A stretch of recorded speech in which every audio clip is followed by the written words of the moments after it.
عبادت کی ایک روح بتائی حضور نے، لب لباب کہیے اس کا، وہ کیا ہے؟ دعا۔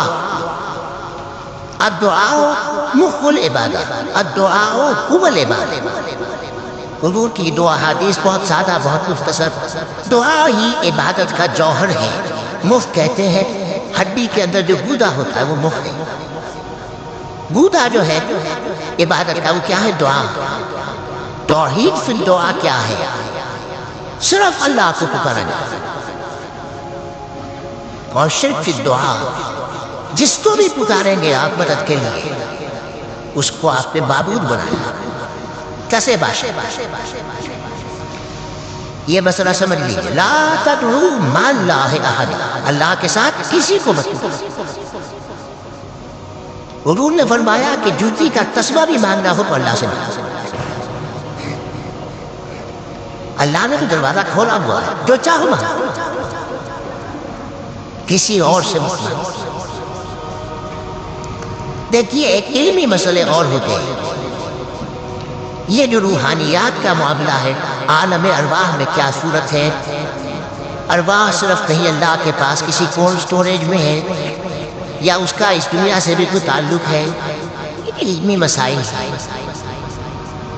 فرض کیجئے اس وقت کوئی ارواح یہاں موجود ہو، فرض کیجئے، میں اس کا انکار نہیں کروں گا، ہو سکتا ہے کہ ہو سکتا ہے کوئی روحانیت والا شخص بتا بھی دے کہ ہاں فلاں کی روح موجود ہے، ہوگی بھائی، اسے نظر آتی ہے، ٹھیک ہے۔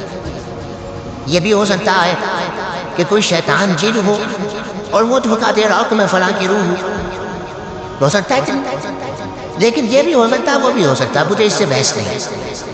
مجھے جس سے بحث ہے وہ یہ ہے کہ مجھے پکارنے کی اجازت نہیں ہوا کرے، کسی کی روح موجود ہوا کرے، مجھے میرے رب کی اجازت نہیں ہے کہ میں اسے مدد مانگوں گا اللہ سے، دعا کروں گا اللہ سے، استغاثہ کروں گا اللہ سے، تکلیف کے لیے دہائی دوں گا اللہ کی۔ اب اللہ جس سے چاہے کروا دے، کسی روح کو بھیج دے، کسی فرشتے کو بھیج دے، مجھے کیا ہے؟ مجھے آم کھانے ہیں، پیڑ نہیں گننے۔ فلاں روح نے آگے کام کر دیا، کرے بھائی، میرا کام بننا چاہیے، اور فرشتہ آ گیا اس نے کام بنا دیا، کرے، مجھے کیا مرض اس سے، میرا کام بننا چاہیے۔ میرا مسئلہ یہ ہے کہ مجھے پکارنا ہے صرف